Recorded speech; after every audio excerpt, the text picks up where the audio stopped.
ठंड में पानी की टंकी में रहने वाला गरीब परिवार। बाबा, बहुत ठंड लग रही है, हम लोग घर के अंदर कब जाएंगे? अरे मेरा तो कलेजा ठंड से कांप उठा है। मेरा हाथ। हे भगवान, आपकी तो उंगली कट गई, कितना खून निकल रहा है। अरे ये तो कुछ भी नहीं है आरती, अभी तो ऐसी कई सारी चोटें लगना बाकी है। राघव अपने पूरे परिवार के साथ एक बहुत बड़े कबाड़ खाने में होता है। खुले आसमान और इस सर्दी के मौसम में सभी का शरीर ठंड से थर थर कांप रहा होता है। एक आरी की मदद से राघव पानी की टंकी के अंदर जाने का रास्ता बनाता है और पूरा परिवार उस पानी की टंकी के अंदर बैठा होता है। ऐसी भी क्या मजबूरी थी इस परिवार की जो इन्हें इस तरह इस पानी की टंकी के अंदर कड़कड़ाती ठंड में रहना पड़ रहा था। इसे जानने के लिए हमें इस कहानी में आगे बढ़ना होगा। सर, ये आप क्या कह रहे हैं? हमें सच में इस बारे में कुछ नहीं पता था। अगर पता होता तो हम सब यहाँ पर अपना घर बनाते ही क्यों? लेकिन अब हम अपना घर छोड़कर कहाँ जाएंगे? आप सब लोगों को इस जमीन पर घर बनाने से पहले इस जमीन का पता लगाना चाहिए था। आप लोगों ने डीलर से बिना जांच पड़ताल करे जमीन खरीदी और ये जमीन सरकार की।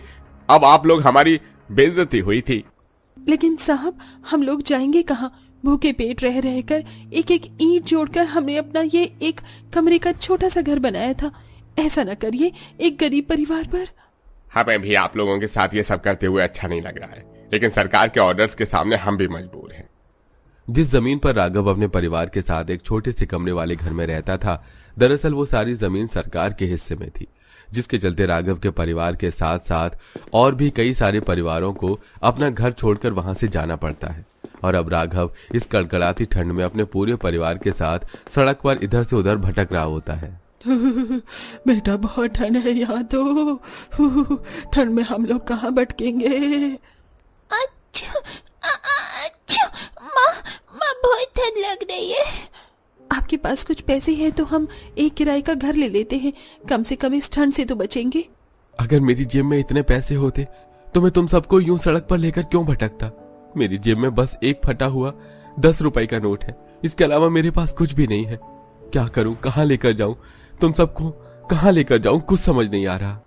पूरा परिवार चलते चलते एक बहुत बड़े कबाड़ खाने तक पहुंच जाता है, जहां पर ढेर सारा कबाड़ का टूटा फूटा पुराना सामान पड़ा हुआ था। तभी राघव की नजर इस कबाड़ में रखी हुई एक बहुत बड़ी और पुरानी पानी की टंकी पर जाती है, जिसे देख राघव सभी को लेकर उस टंकी के पास आता है। आप यहाँ इस तरह क्यों खड़े हो गए? चलिए ना, कहीं ऐसी जगह चलते हैं जहाँ ज्यादा ठंड न लगे। अगर थोड़ी देर हम यहाँ इस तरह और खड़े रहे ना तो हमारी कुल्फी जम जाएगी। कहाँ जाएंगे? कोई जगह है जहाँ जा सके? कोई ऐसी जगह नहीं है। ऐसी इसलिए मैं सोच रहा हूँ कि हम सब इस टंकी में रहेंगे, कम से कम सिर छुपाने की जगह तो मिली। क्या टंकी के अंदर? लेकिन राघव बेटा, हम भला टंकी के अंदर कैसे रह सकते हैं और इसके अंदर जाएंगे कैसे? ये टंकी ज्यादा छोटी भी नहीं है, हम सब यहाँ कुछ दिन तो काट लेंगे। तब तक घर का इंतजाम नहीं हो जाता, तब तक यहीं इस कबाड़ में कोई ऐसी चीज तो होगी जिससे हम इस टंकी के नीचे की तरफ से काटकर अंदर जाने का रास्ता बना सकें। थोड़ी देर ढूंढने पर राघव को उस कबाड़ी के सामान में एक पुरानी आरी मिलती है, जिसकी मदद से राघव अब टंकी के निचले हिस्से को काटकर टंकी के अंदर जाने का रास्ता बना लेता है और पूरा परिवार ठंड से बचते हुए उस टंकी के अंदर जाकर बैठ जाता है। माँ, बहुत भूख लग रही है, सुबह से कुछ भी नहीं खाया है।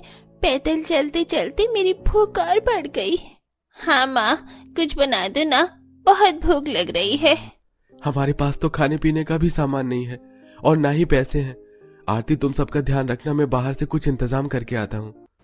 राघव बाहर जाकर मजदूरी का काम तलाश करता है।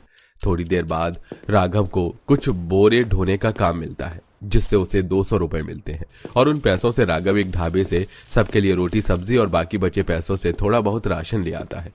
और अब उसी को खाकर पूरा गरीब परिवार ठंड में पानी की टंकी में रात गुजारता है। अगले दिन आरती पानी की टंकी के घर के बाहर बैठकर मिट्टी का चूल्हा बनाती है और उस पर खाना बनाने लगती है। बाहर तो इतनी ठंड है, तो आप घर के अंदर खाना क्यों नहीं बना रही हो? बेटा, ये ईंट सीमेंट की टंकी नहीं है, प्लास्टिक की टंकी है। इसमें हम उठ बैठ रह सकते हैं, लेकिन खाना नहीं बना सकते। आग की वजह से सारी टंकी पिघल जाएगी और अगर ये पिघल गई फिर हम लोग इस ठंड में कहाँ जाएंगे? कुछ दिन तो पूरा परिवार जैसे तैसे करके उस पानी की टंकी में गुजारा कर रहा था, लेकिन अब जैसे जैसे दिन गुजरते हैं वैसे वैसे ठंड भी बढ़ने लगती है, जिससे प्लास्टिक की टंकी भी अंदर से काफी ठंडी रहती है। मुझे तो लगा था कि इस टंकी के अंदर थोड़ी बहुत गर्माहट रहेगी तो दिन गुजर जाएंगे, लेकिन अब तो टंकी के अंदर भी बाहर जितनी ही ठंड लग रही है।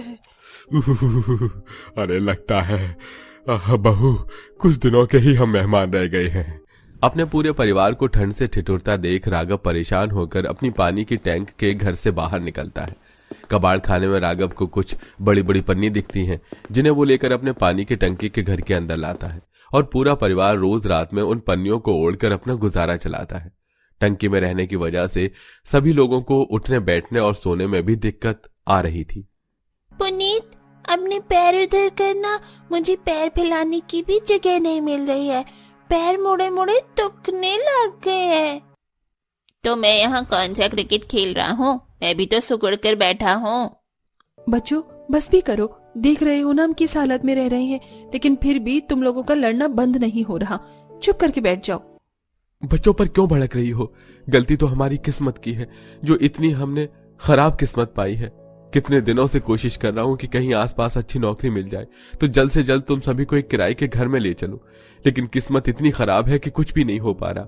रोज मुश्किल से 50 रुपए की जो दिहाड़ी होती है उसी से ही गुजारा चलाना पड़ रहा है। पूरा परिवार ठंड से ठिठुरते हुए उस पानी की टंकी में रह रहकर काफी परेशान हो चुका था, लेकिन उन लोगों के पास कहीं और रहने का कोई रास्ता नहीं बचा था और इसी तरह वो सभी लोग अपने दिन गुजार रहे थे।